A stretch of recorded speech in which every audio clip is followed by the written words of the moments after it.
함께 찬송가 242장 부르시면서 새벽 예배를 시작합니다. 242장입니다.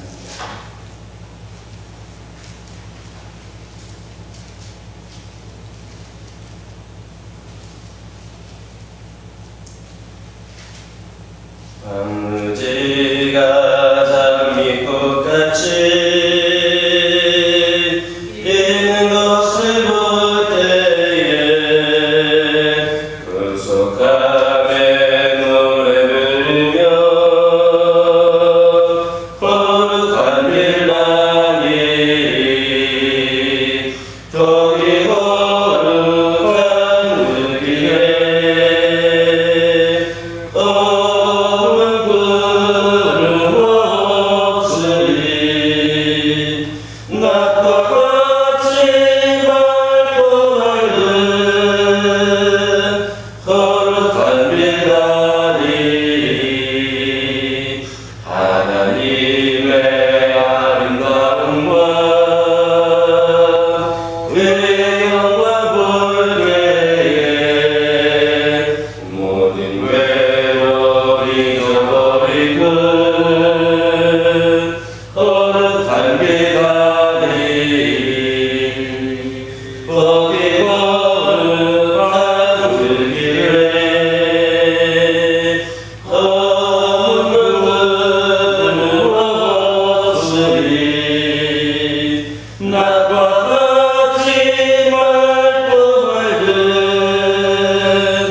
사도신경으로 신앙 고백하십니다. 전능하사 천지를 만드신 하나님 아버지를 내가 믿사오며 그 외아들 우리 주 예수 그리스도를 믿사오니 이는 성령으로 잉태하사 동정녀 마리아에게 낳으시고 본디오 빌라도에게 고난을 받으사 십자가에 못 박혀 죽으시고 장사한 지 사흘 만에 죽은 자 가운데에서 다시 살아나시며 하늘에 오르사 전능하신 하나님 우편에 앉아 계시다가 저리로서 산자와 죽은 자를 심판하러 오시리라. 성령을 믿사오며 거룩한 공예와 성도가 서로 교통하는 것과 죄를 사하여 주시는 것과 몸이 다시 사는 것과 영원히 사는 것을 믿사옵나이다. 아멘. 출애굽기 12장 1절에서 7절입니다. 출애굽기 12장 1절에서 7절입니다. 저와 여러분들이 한 절씩 교독합니다. 여호와께서 애굽 땅에서 모세와 아론에게 일러 말씀하시되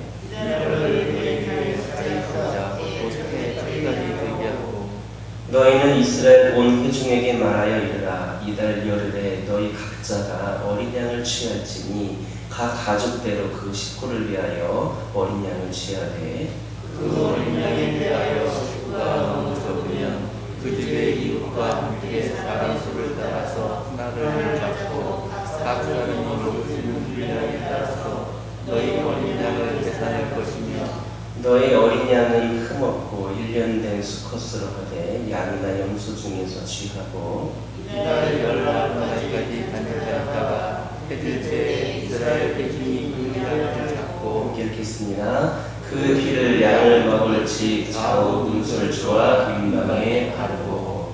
아멘. 할렐루야.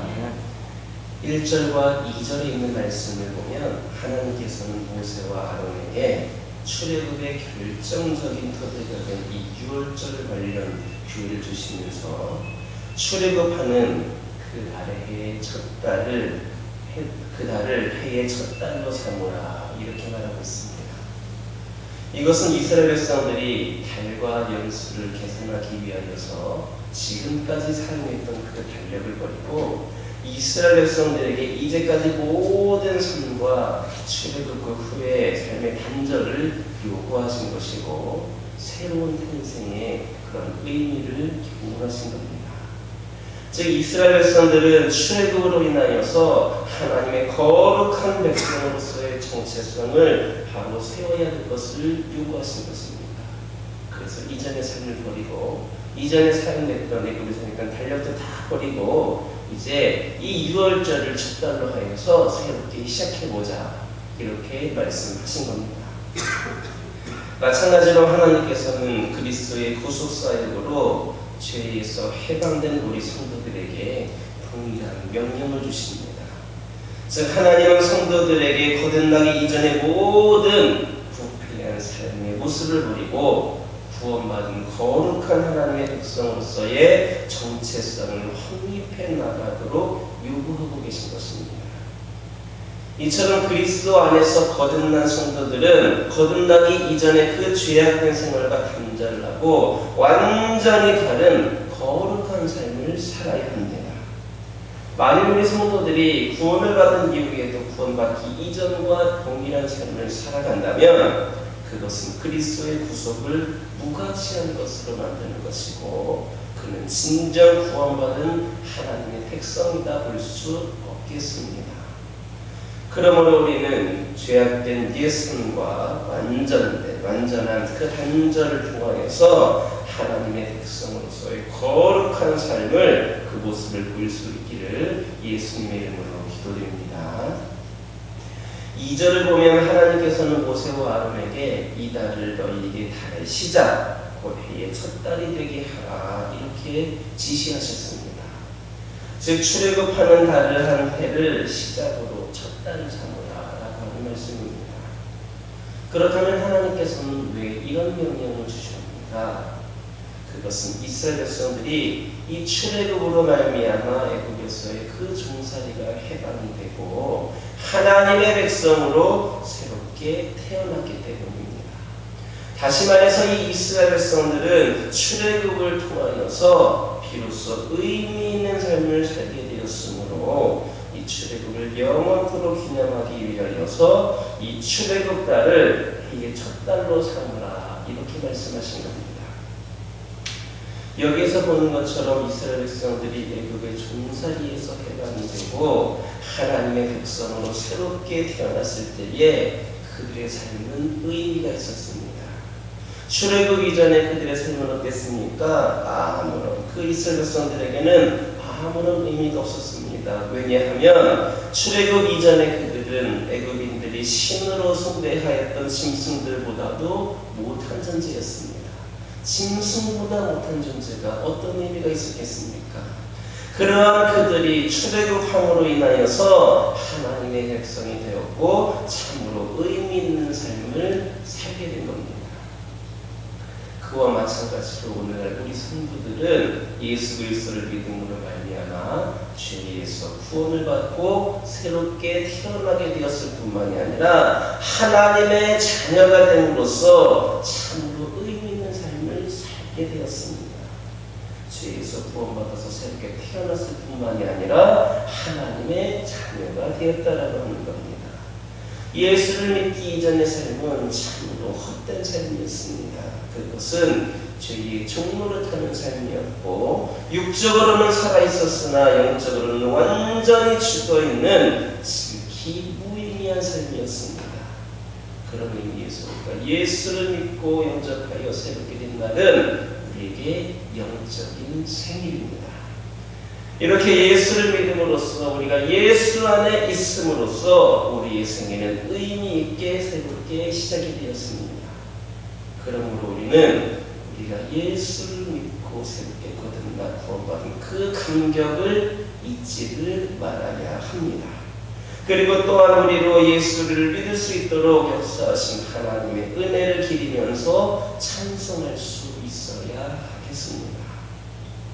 아울러 우리는 다시 우리의 삶을 무의미하게 만드는 그런 죄의 자리에 떨어지지 않도록 늘 죄를 경계하면서 하나님의 말씀에 따라서 경건한 삶을 살아야 됨을 명심하시기를 예수님의 이름으로 기도드립니다. 3절 4절 보면 하나님께서는 6월절 어린 양을 취하는 방법에 대해서 말씀하여 주셨습니다.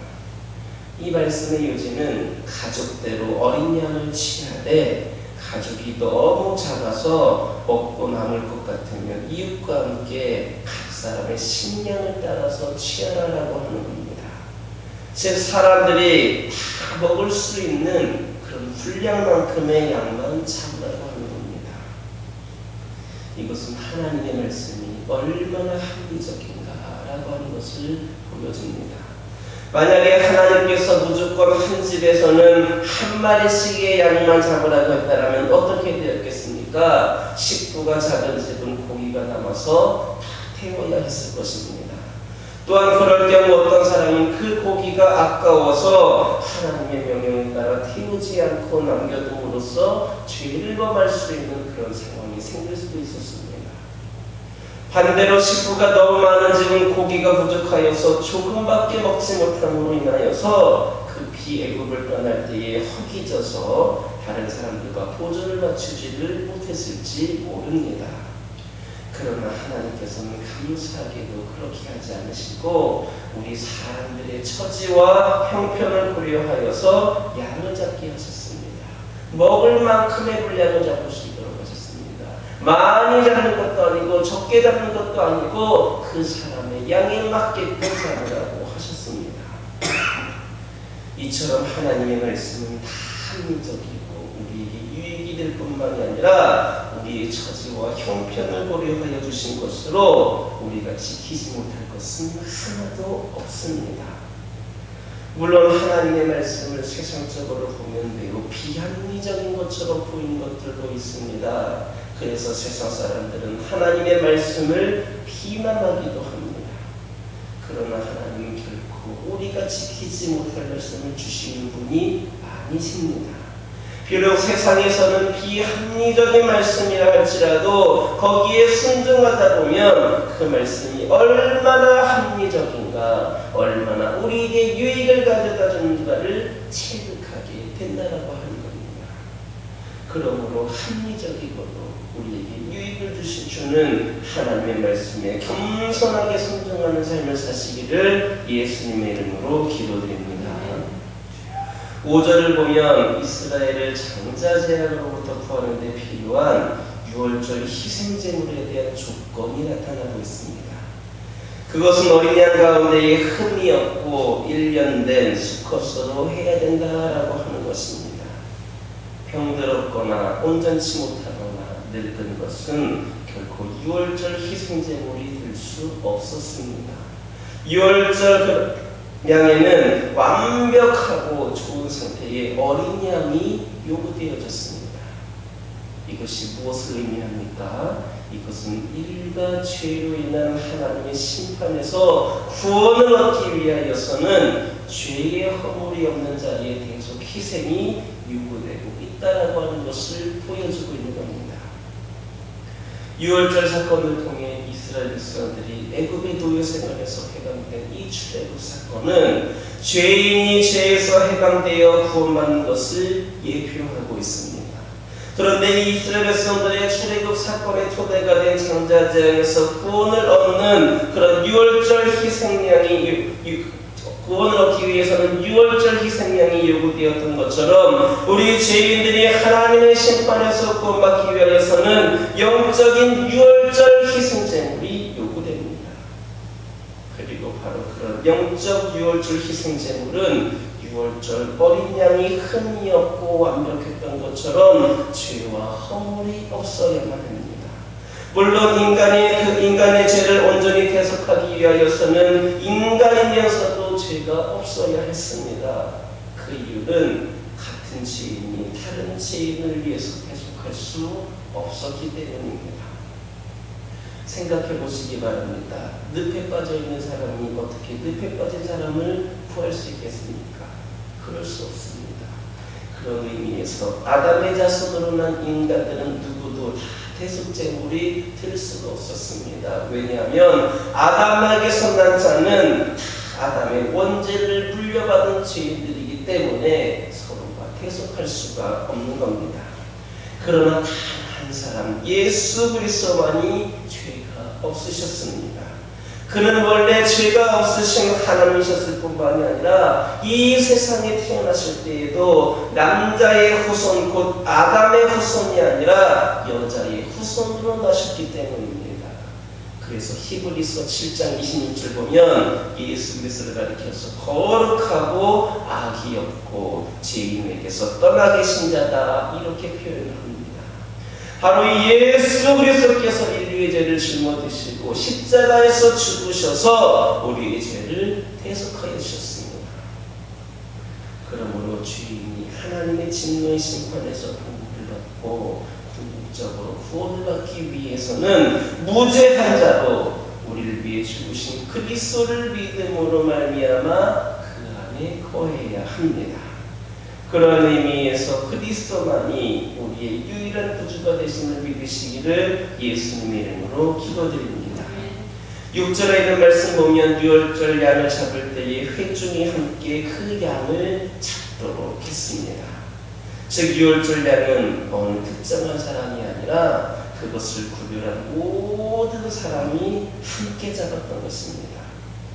이것은 당시에 제사장 제도가 없었던 까닭이기도 하였지만 장차 어린 양 되시는 그리스도의 구속으로 인하여서 모든 성도들이 중보자가 없이 하나님 앞에 직접 나아갈 수 있는 만인 제사장 제도에 대한 예표이기도 하였습니다. 실제로 오늘날 우리 성도들은 이 직접 이곳에 나와서 예배를 드릴 수 있는 것은 제사장을 통하여서 그 제사장이 제물을 드리는 것으로 그 제사를 드리지 않고 예배를 드릴 수 있는 것은 바로 우리가 이것을 통하여서 이렇게 이루어졌다라고 하는 것을 보면 되겠습니다. 오늘날 우리들은 중보자 없이 하나님께 나와서 직접 예배하고 기도드릴 수가 있게 되었습니다. 여러분들이 아시는 것처럼 구약시대에는 하나님에 의해서 거룩하게 구별된 제사장들 이외에는 하나님 앞에 나아갈 수가 없었습니다. 일반 백성들이 하나님께 나아가려면 반드시 제사장의 중보를 통해야만 했습니다. 그런데 오늘날 우리는 예수 그리스도의 구속 사역으로 말미암아 구약의 제사장들과 같은 중보자를 통하지 않고 직접 하나님께 나와 예배를 드릴 수 있게 된 것입니다. 즉 성도들이 자신의 제사장의 신분을 갖게 된 겁니다. 이 사실을 생각할 때에 성도들이 얼마나 크고 얼마나 놀라운 특권을 가지고 있는지를 잘 알 수가 있습니다. 그러나 우리 성도들은 제사장으로서의 특권을 가질 뿐만이 아니라 그에 따르는 의무도 가지고 있습니다. 그렇다면 우리 성도들이 제사장으로서 갖는 의무는 무엇인가? 그것은 모든 삶을 통하여서 하나님 앞에 예배를 드리고 자신을 하나님 앞에서 언제나 서 있는 자로서 거룩하게 지키는 것입니다. 또한 세상에 대한 중보자로서 세상을 위해 기도하고 하나님의 진리의 말씀을 선포하고 가르치는 것, 바로 제사장으로서의 특권을 가진 우리 성도들의 의무입니다. 그렇다면 여러분들은 제사장적 사명을 충실하게 감당하고 계십니까? 제사장이라고 하는 특권만을 강조할 것이 아니라 제사장으로서의 의무를 성실하게 감당함으로 인하여서 하나님과 세상에 대해서 책임을 다하는 성도들이 다 되시기를 예수님의 이름으로 기도드립니다. 7절을 보면 하나님께서는 유월절 어린 양의 피로 양을 먹을 집 좌우 문설주와 임방에 바르라 이렇게 말씀하셨습니다. 그리고 다음 시간에 살펴볼 말씀이지만 13절에 있는 말씀 보면 하나님께서는 그렇게 바른 피가 표시가 되어서 그곳에는 재앙이 내려 멸하지 않을 것이다 이렇게 말씀하셨습니다. 무슨 말입니까? 이것은 이스라엘 백성들이 유월절 어린 양의 피를 문설주와 임방에 바르고 그 집안에 머물기만 하면 장자 재앙으로부터 구원을 받게 될 것이다 라고 하는 말씀입니다. 이처럼 이스라엘 백성들이 장자 재앙에서 구원을 받기 위하여 특별하게 해야 될 일은 아무것도 없었습니다. 그들에게는 구원을 위한 어떤 공로나 노력이 요구되지를 않았습니다. 그들은 오직 유월절 어린 양의 피를 문설주와 임방에 발라두기만 하면 되었습니다. 다시 말하면 이스라엘 백성들은 유월절 어린 양의 그 피의 공로로 인하여서 하나님의 심판을 피하고 구원을 얻게 된 것입니다. 이것은 죄인들이 유월절 어린 양이 예표하고 있는 우리 주 예수 그리스도의 십자가의 보혈을 의지하기만 하면 다 하나님의 심판에서 벗어나서 구원을 받게 될 것이다 라고 하는 것을 보여주고 있습니다. 이처럼 우리가 하나님의 심판에서 구원받기 위해 해야 될 일은 아무것도 없습니다. 우리는 다만 우리를 대신하여 십자가 형벌을 감당하신 예수 그리스도의 보혈의 공로를 의지하기만 하면 되는 겁니다. 특별히 여기서 우리가 주목할 사실은 어린 양의 피가 발라진 집 안에 머물러 있는 자는 누구나 다 예외 없이 구원을 받았다라고 하는 겁니다. 즉 아무리 큰 죄를 지은 자라 할지라도 예수 그리스도를 믿고 그 안에 머물기만 하면 구원을 얻게 되는 겁니다. 예수 그리스도의 보혈은 아무리 큰 죄라도 씻지 못할 것이 없습니다. 구원과 멸망을 결정하는 것은 죄의 크기가 아닙니다. 그 안에 머물면 되는 겁니다. 예수 그리스도의 보혈을 믿어서 그 안에 거하느냐 거하지 않느냐에 달려 있습니다. 그러므로 하나님의 심판에서 구원받기를 원하는 분들은 다 그리스도 앞으로 나아와야 하겠습니다. 큰 죄를 범한 자나 작은 죄를 범한 자나 할 것이 없이 다 예수 그리스도 앞에 나와서 그분을 자신의 구주로 받아들여야 하는 겁니다. 그래서 정녕 그리스도를 믿는 자 중에 구원 얻지 못할 자는 한 사람도 없다라고 하는 것을 다시 한번 기억하고 또 기억하는 저와 여러분 되기를 예수님의 이름으로 기도드립니다. 기도하겠습니다. 사랑의 하나님 감사합니다. 오늘도 저희들에게 귀한 말씀을 주시고 하루의 첫 시간을 이 시간 주님께 기도함으로 말씀 들으면서 시작하게 하시는 이에 감사를 드립니다. 저희들이 오늘 말씀을 듣고 기억하게 하여 주시옵소서. 말씀을 듣고 깨달은 것을 실천할 수 있는 저희들 되기를 원합니다. 인도하여 주시옵소서. 특별히 아버지 하나님 저희들 그리스도 안에서 거듭난 자들로서 거듭나기 이전에 제약된 생활과 완전히 단절하고 거룩한 삶을 살아갈 수 있는 저희들 되게 하여 주시옵소서. 아버지 하나님 저희들의 삶을 무의미하게 만드는 죄의 자리에 떨어지지 않도록 늘 경계하게 하여 주시고 하나님 말씀에 따라 경건한 삶을 살아갈 수 있는 저희들 되게 하여 주시옵소서. 우리 하나님의 말씀은 합리적이고 우리에게 유익을 줄 뿐만 아니라 우리의 처지와 형편도 고려하여 주신 것이므로 우리가 지키지 못할 것 없다는 것을 깨닫게 하여 주시고, 아버지 하나님 그 말씀에 겸손하게 순종하는 삶을 살아가는 저희들 되게 하여 주시옵소서. 아버지 하나님, 죄인이 하나님의 진노의 심판에서 보호받고 궁극적으로 구원받기 위하여서는 무죄한 자로 우리를 위해 죽으신 그리스도밖에 없음을, 그 안에 거하야 됨을 다시 한번 깨닫고 다시 한번 명심하고 기억하는 저희들 되게 하여 주시옵소서. 아버지 하나님, 저희들 아버지 하나님 오늘날 이 시대의 제사장으로서 특권만 가질 것이 아니라 의무를 행할 수 있는 저희들 되기를 소망합니다. 모든 삶을 통해서 하나님께 예배드리게 하여 주시고 저희들 언제나 하나님 앞에 서 있는 자로 거룩하게 지킬 수 있는 자들 되게 하여 주시고, 세상의 수많은 영혼들의 중보자로서 세상을 위해 기도하게 하여 주시고 하나님의 진리의 말씀을 온전히 선포할 수 있는 저희들 되게 하여 주시옵소서.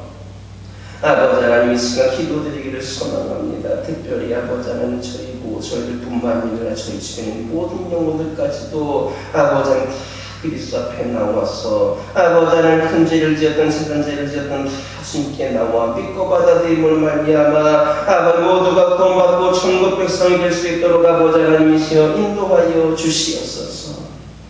아버지 하나님, 저희에게 허락하신 가정을 위하여 기도하기를 원합니다. 아버지 하나님, 가정들을 축복하여 주시고 가정에 아버지 하나님 놀라운 은혜가 가득하기를 소망합니다. 주 안에서 아버지 하나님 머물러 있을 때에 주님께서 함께 하실 때에 가장 행복한 가정임을 다시 한번 깨달을 수 있기를 소망합니다. 아버지 하나님, 오랜 동안 지속되고 있는 이 코로나 상황 가운데에 아버지 하나님 가정이 무너지고 가정의 형편이 어려워지고 여러 가지 문제 가운데 봉착된 가정들이 있습니까? 아버지 하나님께서 주신 그 믿음으로 말미암아 아버지 이 어려움을 이겨내게 하여 주시고 주님의 능력으로 말미암아 모든 필요를 공급하여 주시고 주의 사랑으로 말미암아 지쳐있는 영혼들, 아버지 상처받은 영혼들, 힘들어하는 영혼들을 위로하여 주시고 품어 주시옵소서. 그리하여서 저희 가정들이 주 안에서 다시 한번 힘을 얻게 하여 주시고 주님 주실 소망을 꿈꾸며 아버지 믿음으로 승리하는 기억하고 있던 가정들 되게 하여 주시옵소서. 환우들을 위하여 기도하기를 원합니다. 아버지 하나님, 시대가 흐르면서 점점 질병들도 발전을 하고 아버지 하나님 바이러스도 더 강해지는 것 같고 여러 가지 아버지 육신의 연약함 가운데 노출되어 있는 저희들을 바라보게 됩니다. 특별히 여러 가지 질병으로 고통 가운데 있는 우리 영혼들, 우리 교우들을 기억하여 주시고 아버지 하나님, 그 모든 것을 깨끗이 치료하여 주실 수 있는 그 능력을 갖고 계신 분이 우리 주님이신 줄 믿습니다. 주님 말씀하여 주시고 주님의 뜻하신 바 가운데에 깨끗이 치료되고 회복이 되는 은혜를 허락하여 주시옵소서. 아버지 하나님, 그들이 이 삼시장권의 어려움 가운데에 이 힘든 가정 가운데에 살아계시고 역사하시는 하나님을 만나는 기회가 되기를 원합니다. 어려울 때일수록 아플 때일수록 힘들 때일수록 더욱더 주님을 바라보는 영혼을 되게 하여 주시고 아버지 하나님, 절망이 아니라 소망을 주시는 하나님을 끝까지 붙잡고 나아가는 영혼들이 되게 하여 주시옵소서. 아버지 하나님, 교회를 위하여 기도하기를 원합니다.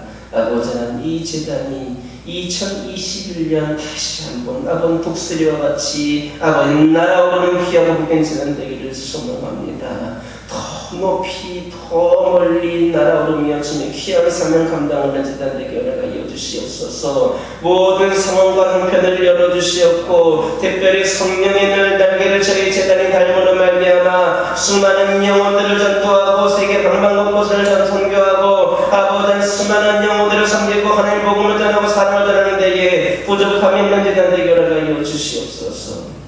주의 종을 중심으로 모든 성도들이 한 명도 빠짐없이 함께 기도할 수 있는 기도의 동역자가 되기를 원합니다. 기도로 부흥하는 재단 되게 하여 주시고 기도로 능력받는 성도들 되게 하여 주시고 아버지 하나님께서 함께 하심으로 말미암아 귀한 사명 감당하는 대붕의 역사를 써가는 이들 될 수 있도록 인도하여 주시옵소서.